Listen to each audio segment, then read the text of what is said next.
is Rachel from Pink Tie Affair, and today we're going to talk about 5 items to help you make your spring wardrobe more versatile. I do capsule wardrobes, which means that I need to use the same pieces to create enough outfits to last me all season long without me getting bored, giving up, and going shopping. On top of that, spring for me means March, April, and May, in which the weather ranges from snow on the ground, freezing cold, to balmy shorts and sandals weather. So all the items in my wardrobe need to be able to adapt to that entire range of weather. In my last video, I showed you all the pieces that are in my spring wardrobe this year and how I styled them. Today, we're going to go over a distilled version of that in which I share with you my top 5 tips for getting that kind of wear out of your wardrobe. Before we begin, consider subscribing if you enjoy fashion content that's centered around helping you get the most enjoyment and wear out of the clothes you already have and anything you choose to buy. I'm aiming to get monetized on YouTube, which means 1,000 subscribers and 4,000 watch hours. When I hit this goal, I'm going to do one of 2 things with the proceedings from the first month. If our country's medical situation is still ongoing, 100% of that money is going to go to Feeding America to be distributed to food pantries all over the country to help those whose livelihoods have been affected by the situation. If that has calmed down by then, 100% of that money is going to go to the Rainforest Coalition. The Rainforest Coalition is an international organization that helps slow the process of global warming by helping countries with rainforests to prevent deforestation. So if you want to watch fashion videos and donate to charity at the same time, click the button. Okay, let's move on to my tips.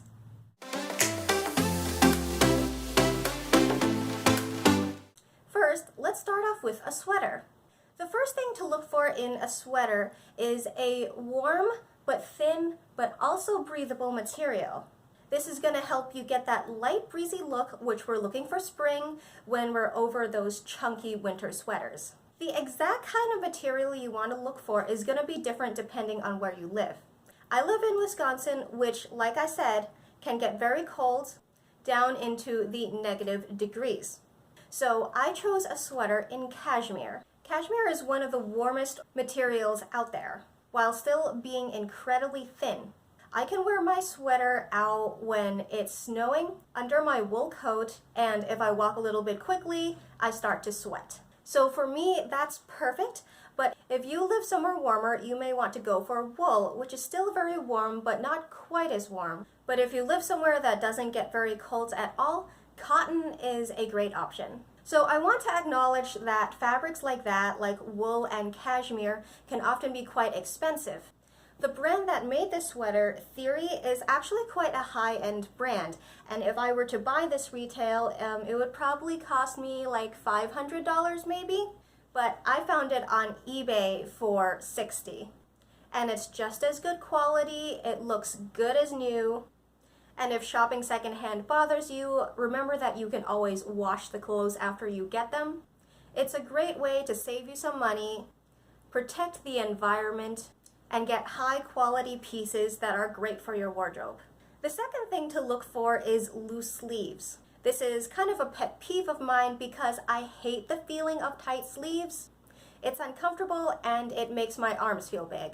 But also, I like to layer my sweaters. I like to wear different kinds of collared shirts under them. And with loose sleeves, you can get away with wearing more kinds of shirts than you could with a sweater that had tight sleeves. For example, this is probably my favorite spring shirt. It's a short sleeve button-up shirt by Rails. It has strawberries on it, and it has these short sleeves that are also quite wide. Let's have a look at what the shirt looks like underneath a tighter sweater. As you can see here, the sleeves are bunching up a little underneath the sweater, and there's a bit of a bulge showing. Now let's put the shirt underneath a sweater with looser sleeves. It's much more forgiving, you don't see any bunching up, and you don't see a bulge. Not only does that look better, but it feels a lot more comfortable. Finally, pay attention to the neckline of your sweater. I think that V-necks look really good by themselves, not layered under or over anything.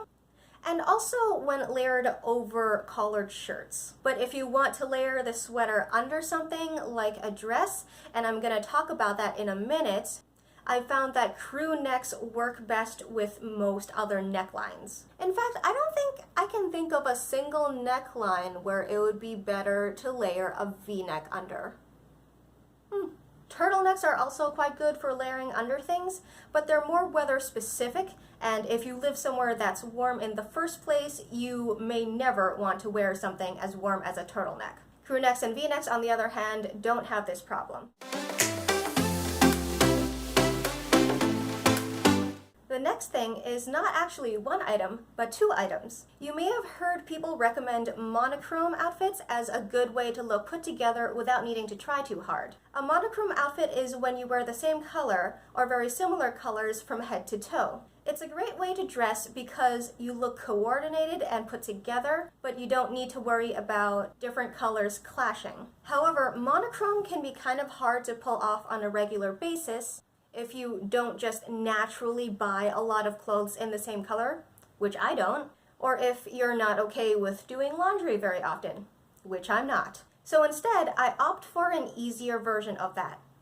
I choose two pieces to wear in an outfit that are of the same or very similar colors. For example, these burgundy leggings and this burgundy necklace, or the same leggings and a burgundy hair bow. I can even do these leggings and this scarf.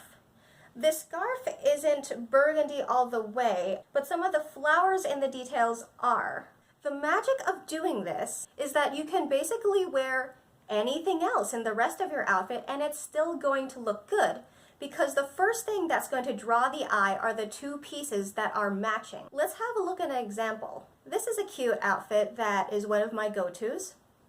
I'm wearing the necklace and the leggings with this blue sweater and blue shirt. I would say it's an outfit that's a little bit more elevated than just, say, a basic tee because of the layering going on there, and it looks great. It's one of my favorites. Now, let's swap out the shirt and the sweater for just a basic tee. Notice that the outfit doesn't actually look that different.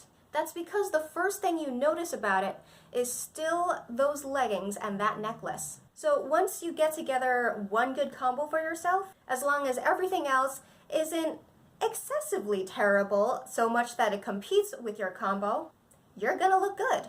I will say that not all items are created equal. If you already have matching items in your closet right now, for sure wear those. You don't need to go out and buy something else.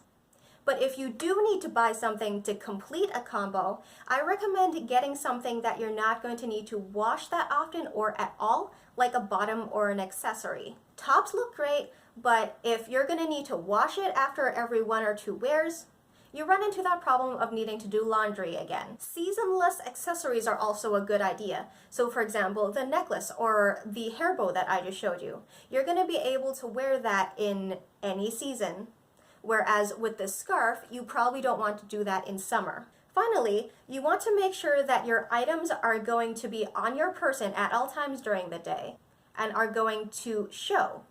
For example, I have this burgundy bag and it looks great with the leggings, but the problem is that I have an office job, so when I get to my office, I'm gonna put down my bag. And then there goes half my combo.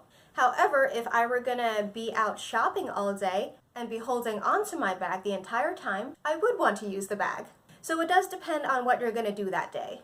Of course, if you only want exactly two pieces to complete your combo, choose something that you definitely will not take off, like a necklace.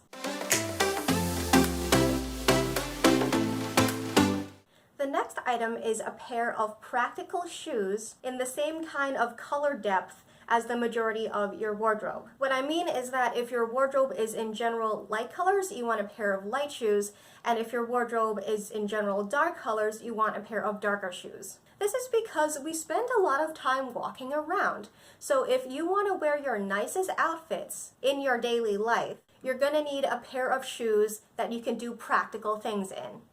And usually that means flats or something with a very low heel. I recommend sneakers because they're the best for your feet. Ballerina flats, for example, sound good in theory, but don't actually offer that much support. Loafers are a good in-between if you want something that's a little bit more dressed up than a sneaker, but still more comfortable than a ballerina flat. Let's have a look at an example.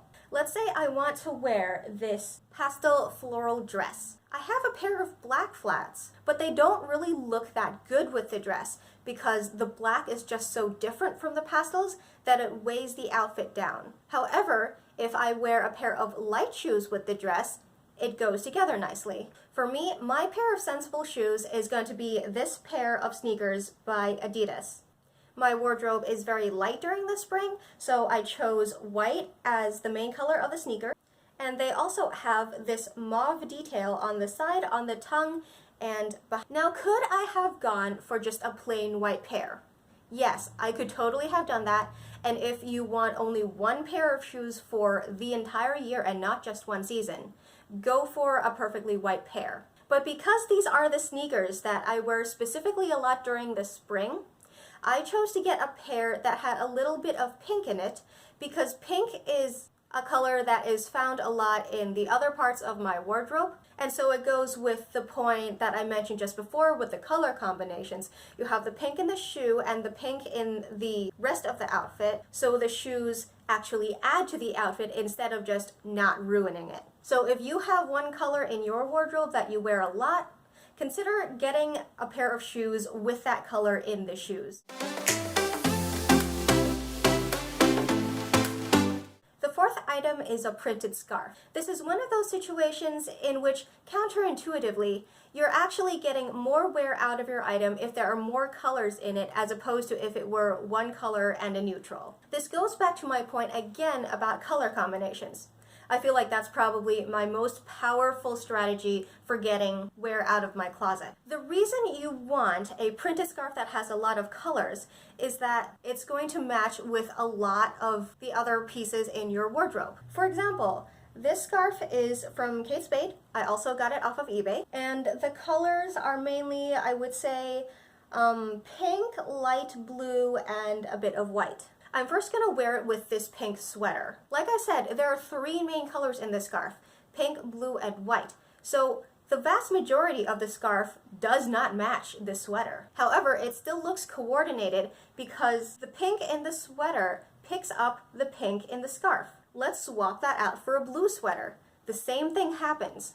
Even though the vast majority of the scarf is not blue, the blue in the sweater picks out the blue in the scarf. I don't have a white sweater, but if I did, it would be more of the same. In contrast, let's look at this pinky nudie rag and bone scarf. This one wasn't from eBay. I think I got this one off of Poshmark, but also secondhand. And it was more or less completely new when I got it, so again, thrifting is great.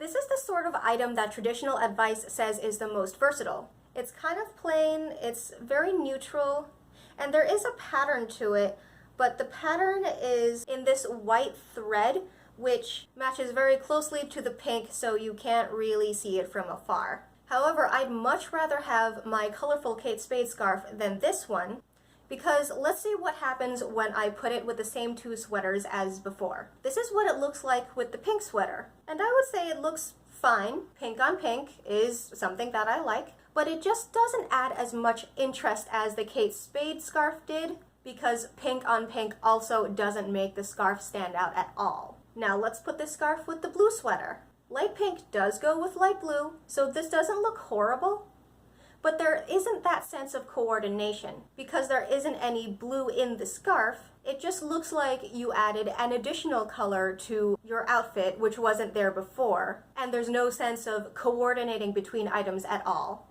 Again, if you already have a scarf like this in your closet, by all means use that one.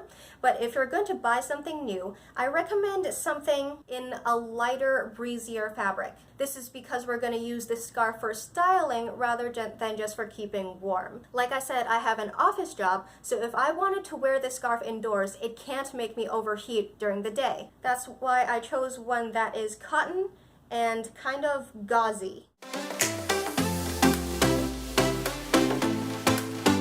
The last item I want to talk about is a dress, specifically a sleeveless one. We've all heard that dresses are an all-in-one outfit, but this takes it to the next level. The idea is that you can swap out tops underneath the dress to suit the weather or your mood. And the reason I say specifically to find a sleeveless dress is because it's easiest to layer pieces underneath it and make the shirt underneath it look like it's part of the dress.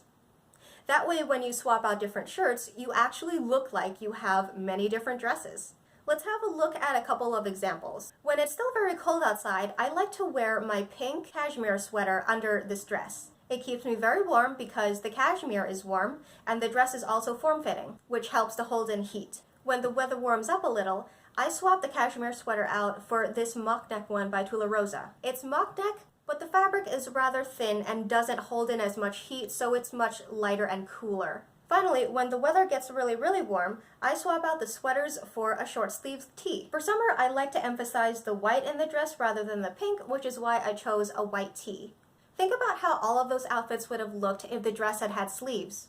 If it had had short sleeves, all the sweaters would have just looked like random sweaters peeking out from under a dress. If it had had long sleeves, you probably wouldn't be able to see any of the tops, and if you did, it would just be the collar, and then it would look like a random collar coming out from inside a dress. I found that square necklines on dresses work well for this kind of layering, or necklines that go up really high, but you still get cut off at the sleeves. So those were all my items for today.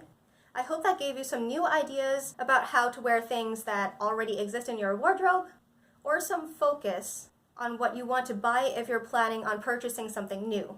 Leave a comment down below if you found any of these tips useful, and share with me how you applied them to your wardrobe. I look forward to hearing from you, and I'll see you in the next one. Bye!